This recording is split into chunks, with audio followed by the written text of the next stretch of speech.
Hello guys, अब हम लोग देखते हैं, पिछले क्लास में हम लोग देख चुके थे कोलॉइडल सॉल्यूशन के बनाने का तरीका, जिसमें हम लोग डिस्पर्सन मेथड का एक मेथड देखे थे। वो था आपका मैकेनिकल डिस्पर्सन। अब मैकेनिकल डिस्पर्सन के बाद हम लोग अब देखने जा रहे हैं जो सेकेंड टाइप वहां पर दिए थे, इलेक्ट्रिकल डिस्पर्सन मेथड। तो इलेक्ट्रिकल डिस्पर्सन मेथड को हम लोग देखते हैं, उसके बाद चर्चा करते हैं।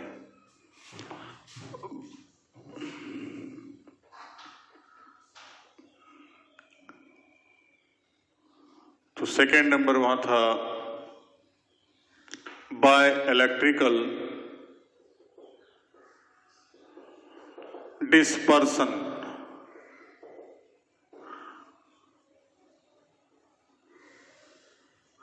मेथड।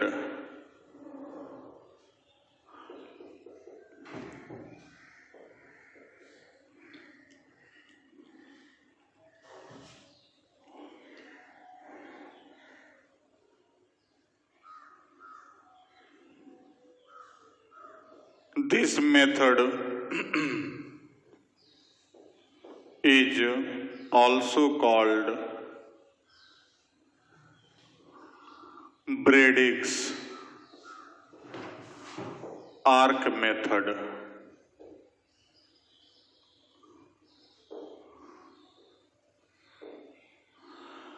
याद रखिएगा, इसका नाम है Bredig's arc method. In this method,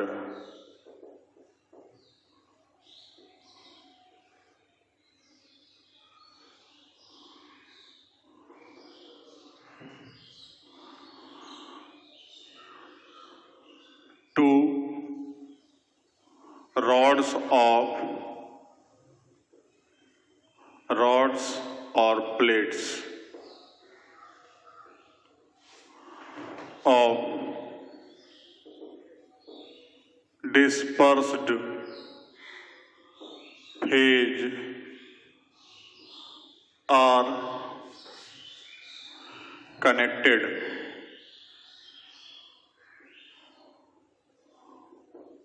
in circuit,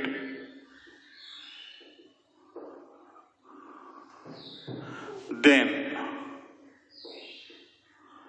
both rods or plates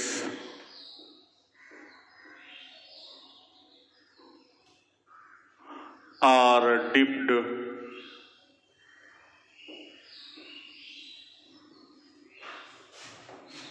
into required dispersion medium।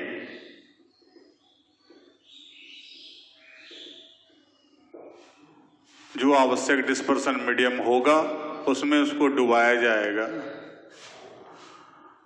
Then on passing electric current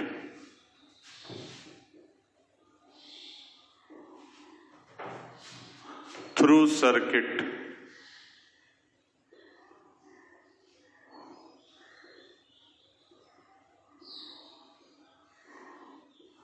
electric spark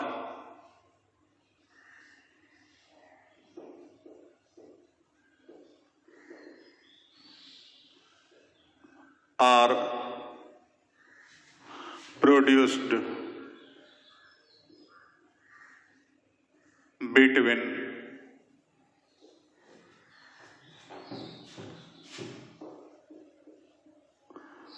both rods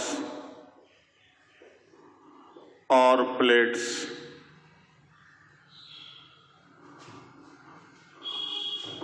from which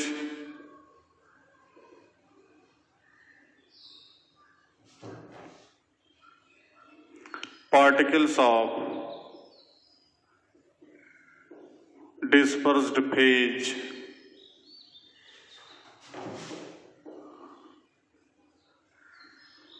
are decomposed from plate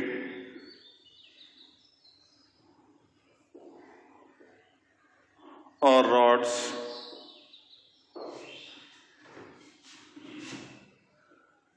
finally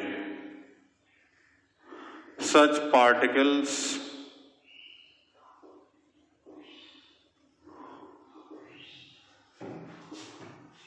are dissolved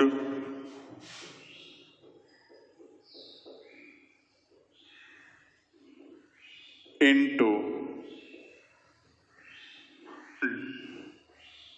dispersion medium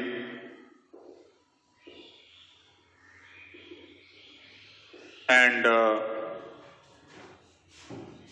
required colloidal solution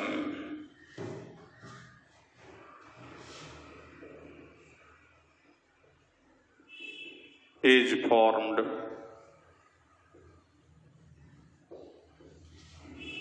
ठीक है, तो हम लोग यहां पर क्या कर रहे हैं, कहता है इस मेथड को हम लोग ब्रेडिंग्स आर्क मेथड भी कहते हैं। इसके अलावा यहां पर कहता है इस मेथड में हम लोग क्या करते हैं कि एक बर्तन में जो है जिस डिस्पर्सन मीडियम में इसको घुलाना है उस डिस्पर्सन मीडियम को उसमें डाल लेना है। इसके अलावा जिस डिस्पर्स्ड फेज मतलब जो भी सॉल्यूट जिसको उसमें घुलाना है उस डिस्पर्स्ड फेज का जो है रॉड 2 ठो या प्लेट 2 ठो लेंगे और दोनों को सर्किट में जोड़ेंगे। जोड़ने के बाद दोनों में स्पार्किंग पैदा करेंगे, रगड़ेंगे, दोनों को एक दूसरे से टकराएंगे कि जैसे यहाँ पर है ये ऐसे ऐसे टकराए। तो टकराने के बाद क्या होगा, यहाँ पर हमको जैसे स्पार्क करेंगे उस माने सॉल्वेंट में ही रख करके, तो जैसे स्पार्क किए तो चिंगारी फेंकेगा, स्पार्किंग होगा और यहाँ से जो पार्टिकल कुछ टूट टूट के क्या होगा, अलग होगा। और अलग जब होगा तो वैसे कंडीशन में वो पार्टिकल डिस्पर्सन मीडियम में घुलेगा और घुल करके जो सॉल्यूशन बनाना होगा वो सॉल्यूशन बन करके तैयार हो जाएगा। तो ये था इलेक्ट्रिकल डिस्पर्सन मेथड। इसमें एक फिगर है, फिगर देख लेते हैं तो समझ में और आ जाएगा।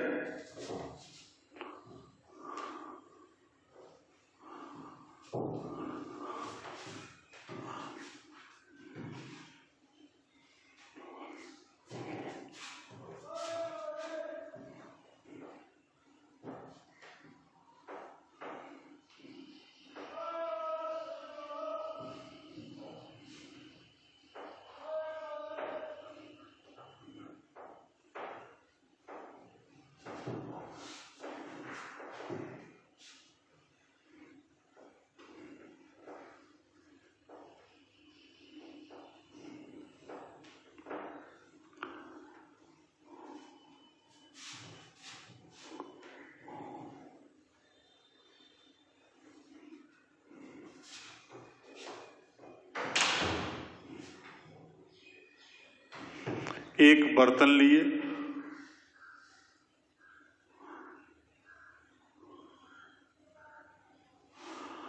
अब यहां पर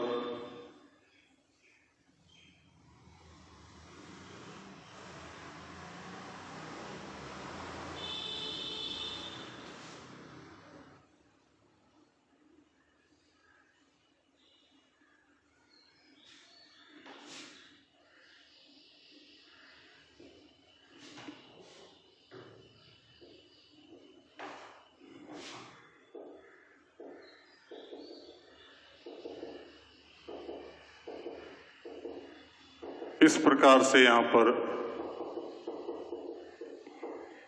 ये डिस्पर्सन मीडियम है। अब इसके दोनों रॉड के बीच जब स्पार्किंग पैदा करेंगे, चिंगारी उत्पन्न होगा तो पार्टिकल्स टूट टूट करके इसमें गिरेगा। तो जब गिरेगा तब सॉल्यूशन बनेगा। तो ये है डिस्पर्सन मीडियम।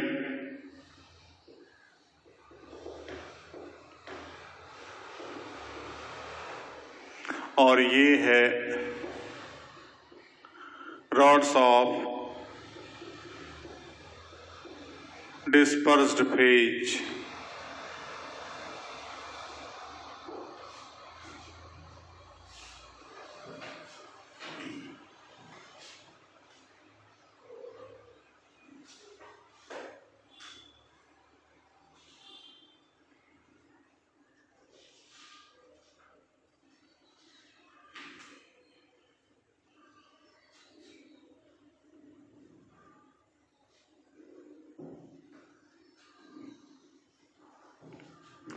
गया। तो इस प्रकार से आगे जो है कि जब स्पार्किंग कराया जाता है तब जाके यहाँ पर हमको सॉल्यूशन तैयार होता है।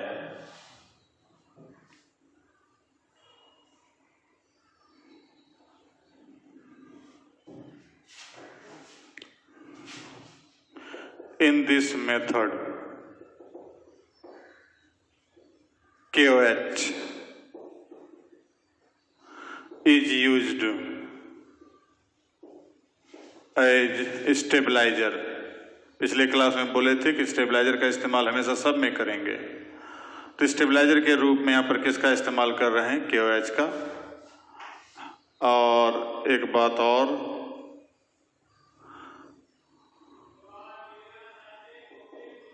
This system is cooled also. मतलब यहाँ पर जो है कि अलग से फिर एक बर्तन में डाल करके यहाँ पर बर्फ का टुकड़ा रखे, मतलब ठंडा भी इधर से नीचे से कर रहे हैं तो ज़्यादा जल्दी से सॉल्यूशन तैयार होगा। तो इस प्रकार से आगे जो है कि हमको ये प्रोसेस ब्रेडिक्स आर्क मेथड के द्वारा कोलाइडल सॉल्यूशन तैयार किया जाता है। तो ये था इलेक्ट्रिकल डिस्पर्सन मेथड। अब हम लोग अगला देखते हैं।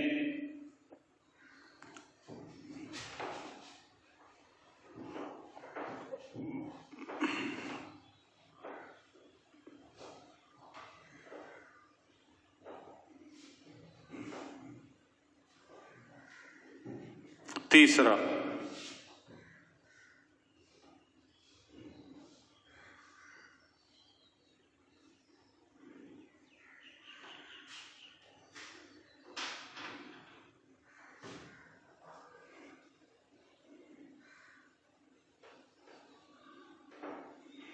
एक लाइन नोट में लिख ली। Generally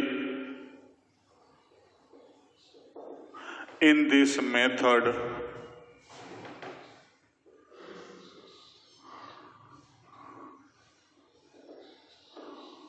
dispersion medium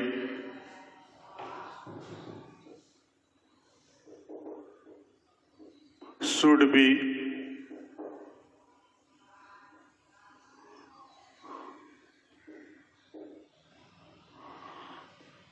organic compound।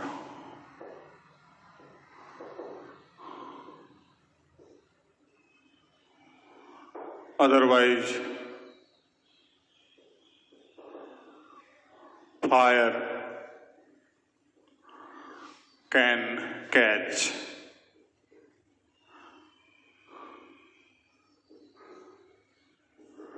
in it।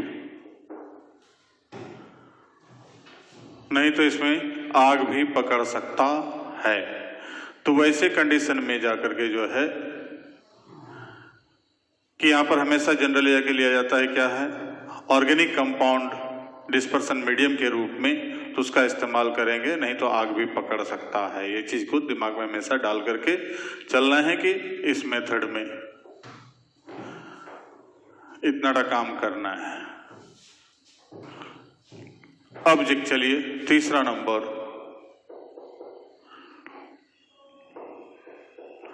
Bye peptization.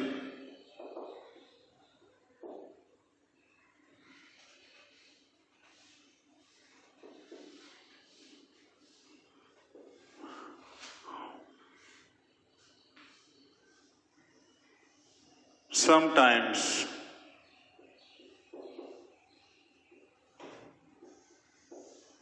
some dispersed phase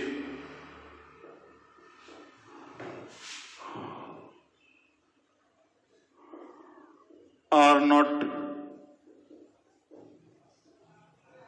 soluble into any special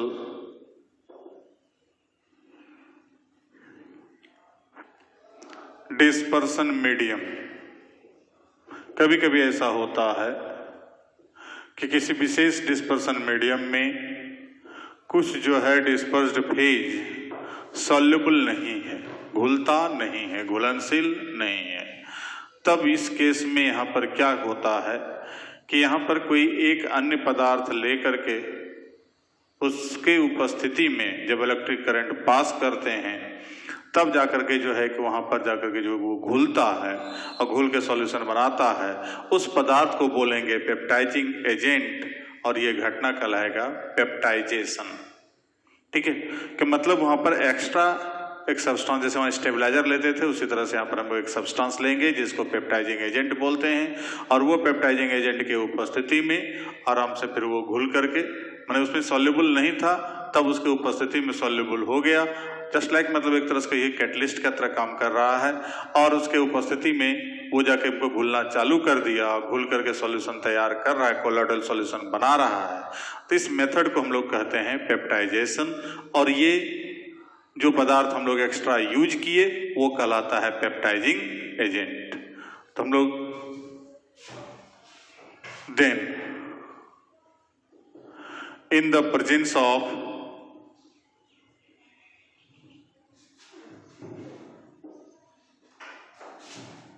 another electrolyte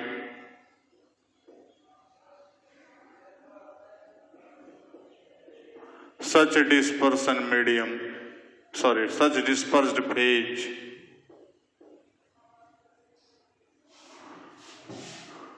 are electrolyzed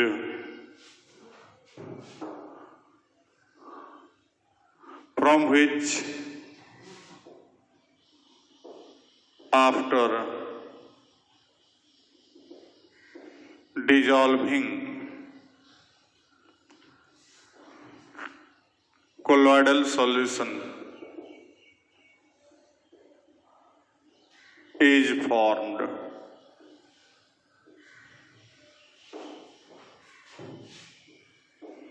This method is called peptidization, and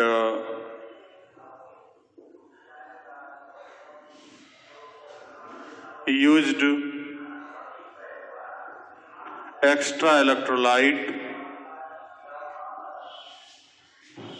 is called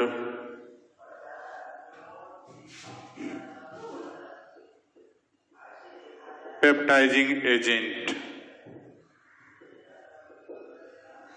तो जो पदार्थ हम लोग एक्स्ट्रा में use किए, यहाँ जो देखे हम लोग क्या नजर इलेक्ट्रोलाइट के उपस्थिति में, तो वही इलेक्ट्रोलाइट यहाँ क्या कहलाएगा, पेप्टाइजिंग एजेंट। लिखिए इसको।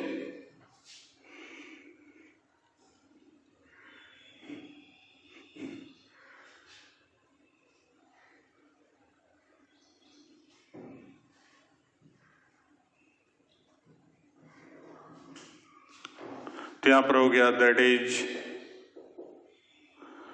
डिस्पर्स्ड फेज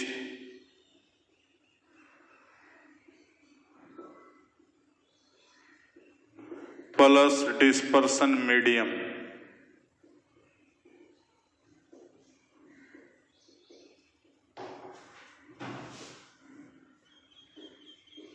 कोलॉइडल सॉल्यूशन बनेगा in the presence of electrolyte, और ये प्रोसेस कहलाएगा पेप्टाइजेशन।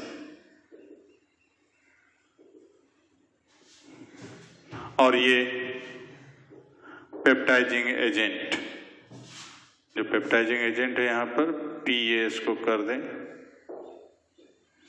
तो ये पेप्टाइजिंग एजेंट के रूप में काम करेगा और ये प्रोसेस हमको कंप्लीट होगा, जिसके परिणाम स्वरूप कोलॉइडल सॉल्यूशन प्राप्त होता है। तो ये था पेप्टाइजेशन का मेथड। अब इसका एग्जांपल देखते हैं तो ज्यादा समझ में आएगा। और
जैसे यहां पर एग्जाम्पल्स है, after peptization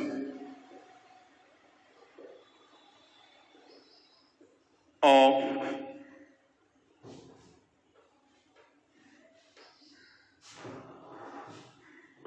ferric hydroxide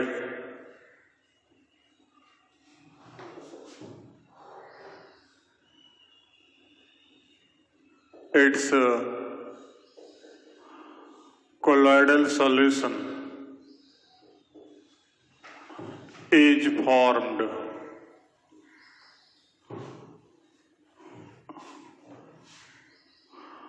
in the presence of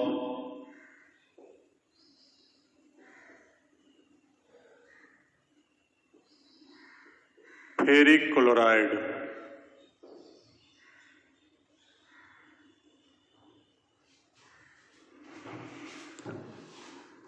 तो फेरिक क्लोराइड सॉल्यूशंस आकर के जो है कि हमको यहां पर फेरिक क्लोराइड ये हो गया एज पेप्टाइजिंग एजेंट। तो यहां पर पेप्टाइजिंग एजेंट के रूप में फेरिक क्लोराइड FeCl3 को लिया गया।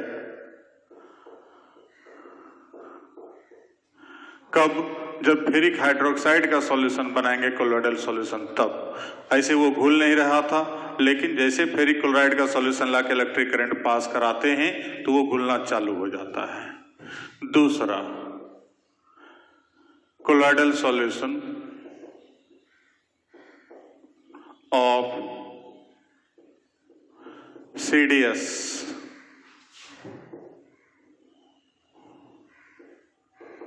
is obtained after application of H2S as peptizing agent।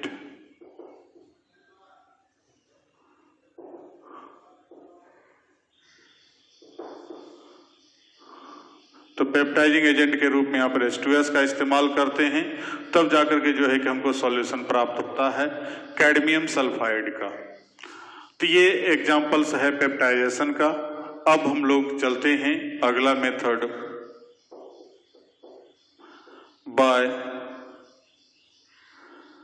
Ultrasonic dispersion.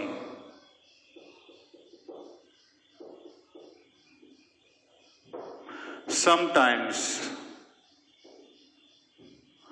colloidal solution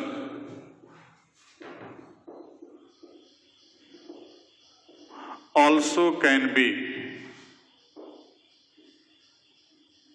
formed after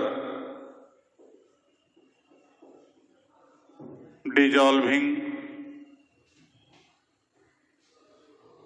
dispersed phase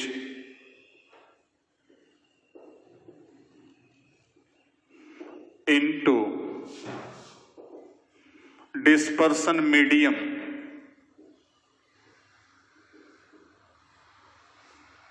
by the help of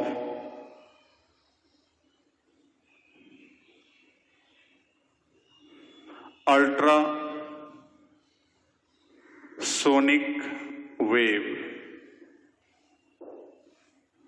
This method is called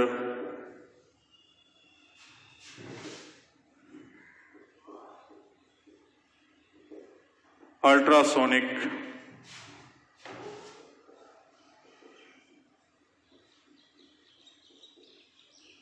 dispersion method।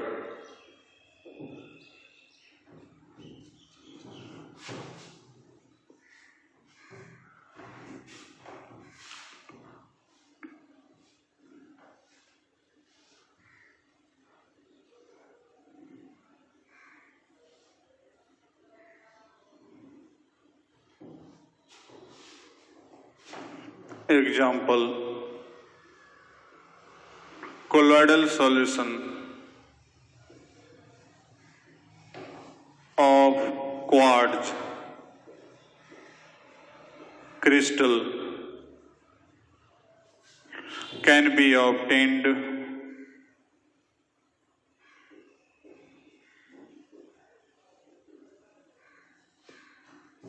by this method. इस method के द्वारा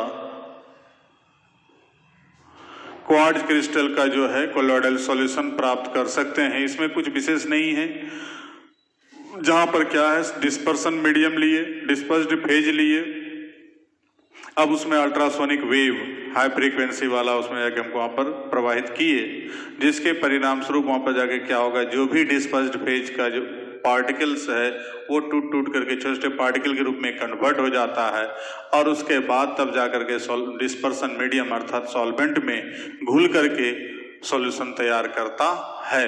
तो ये method हो गया ultrasonic dispersion method. तो इस method के द्वारा इतना सारा मेथड था डिस्पर्सन मेथड का, इसको लिखिए पहले।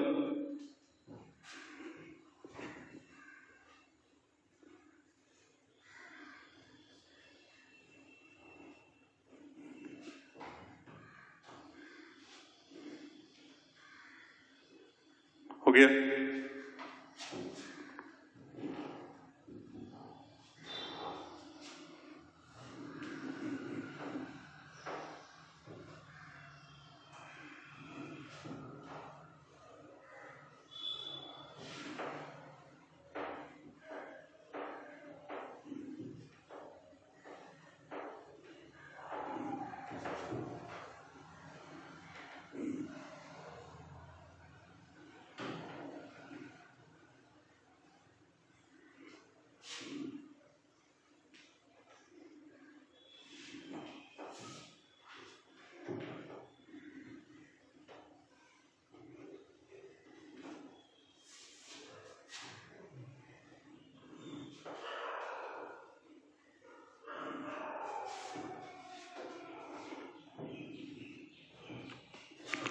अब हम लोग चलते हैं। तो अभी तक हम लोग डिस्पर्सन मेथड में घूम रहे थे, अर्थात यहाँ लार्जर पार्टिकल को तोड़ करके स्मॉलर पार्टिकल रूप में चेंज करके तब जाकर के जो है कि हम लोग डिजॉल्व कर रहे थे डिस्पर्सन मीडियम में। अब हम लोग अगला मेथड जो देखने जा रहे हैं ये है कंडेंसेशन मेथड, जिसमें क्या है स्मॉलर पार्टिकल को समेट करके कंबाइन करके उसको बड़ा पार्टिकल रूप में चेंज करेंगे। अर्थात जब पार्टिकल का साइज 1 नैनोमीटर से छोटा रहेगा तो उसके लिए हमको कंडेंसेशन मेथड लगेगा, और जब बड़ा रहेगा तो डिस्पर्सन मेथड जो पहले चर्चा कर चुके हैं। तब हम लोग छोटे पार्टिकल वाले के लिए आ रहे हैं कंडेंसेशन मेथड के साथ। तो आगे हम लोग देखते हैं condensation method.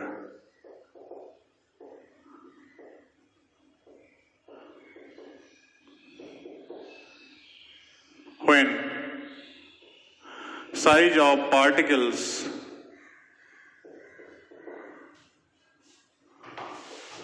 is less than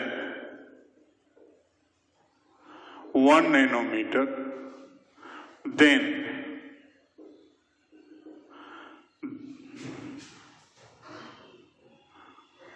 after combination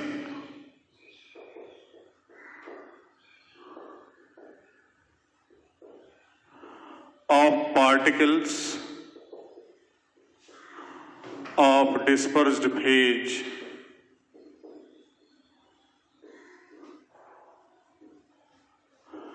its colloidal solution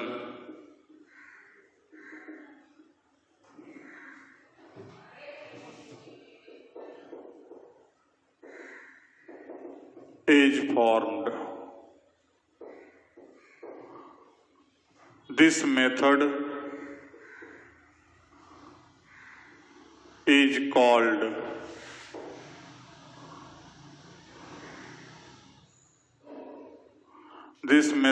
called condensation method.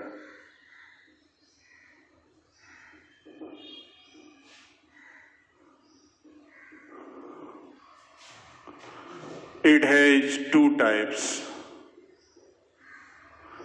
इसको 2 भाग में बांटा गया। एक तो physical method,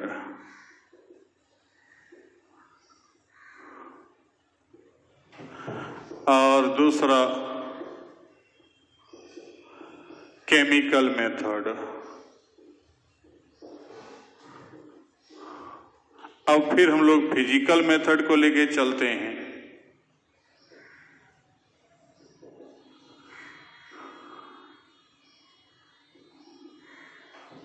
in this method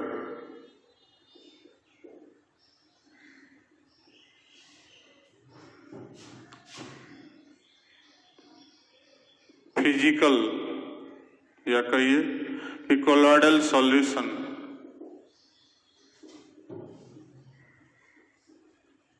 is formed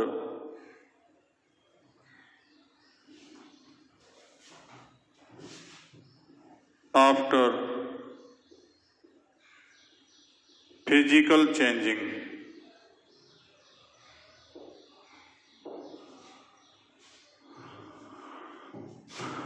for which following two different conditions are applied।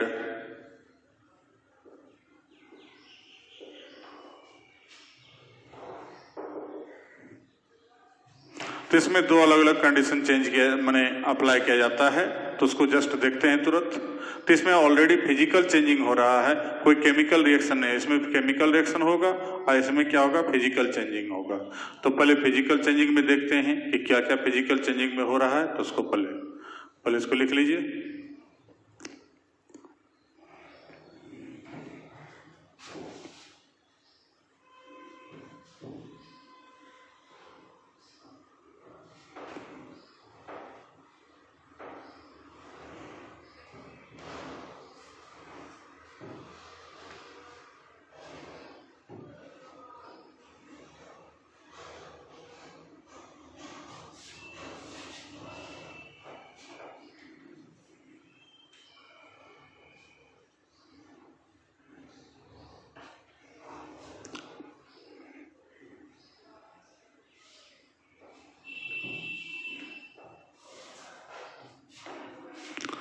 अब हम लोग यहां पर देखते हैं अगला number,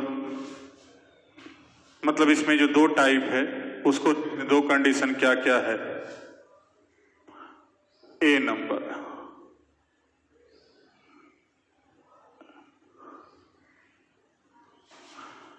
by changing of solvent sometimes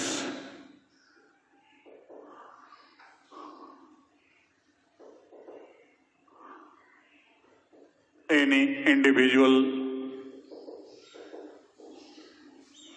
dispersed phase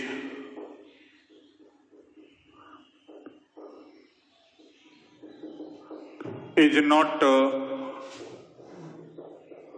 soluble in any dispersion medium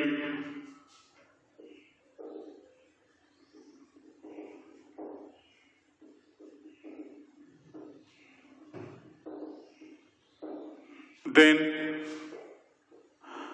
after changing of dispersion medium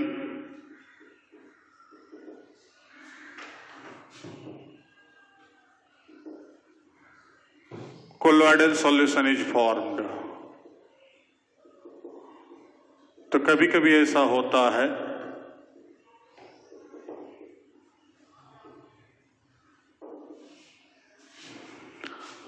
कि चूंकि लायोफोबिक सॉल्यूशन बना रहे हैं हम लोग, तो लायोफोबिक सॉल्यूशन में पहले बताए हैं कि सॉल्वेंट और सॉल्यूट के प्रति अट्रैक्शन फोर्स काफी कमजोर है, तो यहाँ का था एकदम नेग्लिजिबल है, उसमें घुलनशील नहीं है।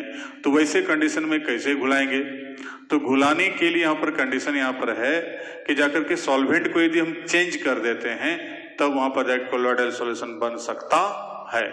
तो इस प्रकार से आगे जो है हमको सॉल्वेंट को चेंज करने के बाद भी कोलॉइडल सॉल्यूशन बना सकते हैं।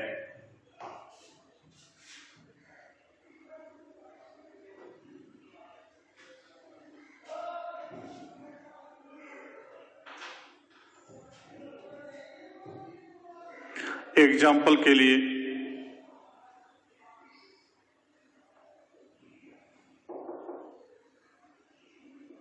Solution of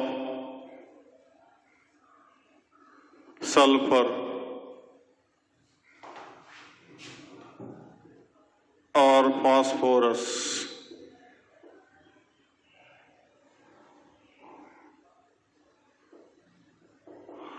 is prepared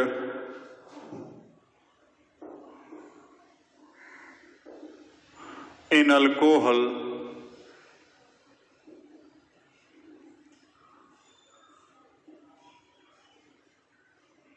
after changing of water। चूंकि वाटर में सल्फर और फास्फोरस घुलनशील नहीं है तो वैसे कंडीशन में क्या करते हैं, अल्कोहल ले आते हैं और उसके बाद तब उसका कोलॉइडल सॉल्यूशन प्राप्त हो जाता है।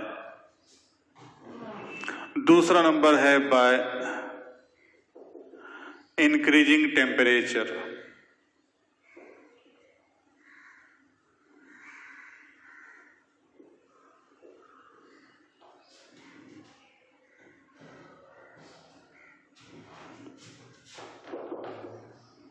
Some colloidal solutions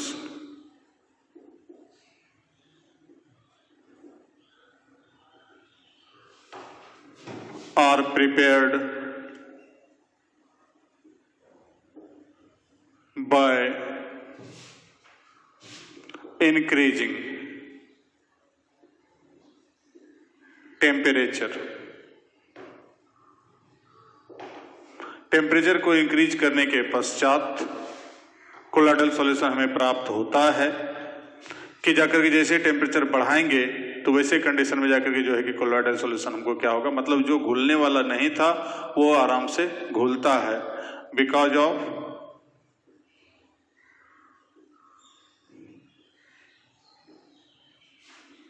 solubility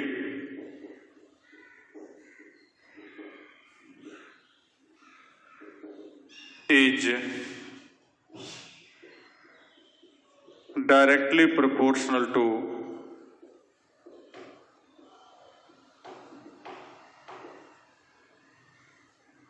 temperature. Temperature का डायरेक्टली प्रोपोर्शनल है, टेम्परेचर बढ़ेगा तो सॉल्युबिलिटी बढ़ता है। तो इस प्रकार से जाकर के जो है कि हम लोग कि जैसे माने टेम्परेचर बढ़ाते हैं सॉल्युबिलिटी बढ़ जाता है। तो दोनों कंडीशन है, दोनों फिजिकल कंडीशन है, एक तो जाकर के जो है कि सॉल्वेंट को एक्सचेंज कर देते हैं और दूसरा टेम्परेचर को चेंज कर बढ़ा देते हैं, जिससे कारण कोलॉइडल सॉल्यूशन आसानी से प्राप्त हो जाता है। तो यहां तक हम लोग देखे अभी कि मैंने कंडेंसेशन मेथड का एक पार्ट फिजिकल मेथड। अब अगले क्लास में हम लोग देखेंगे केमिकल मेथड। तब तक के लिए थैंक यू।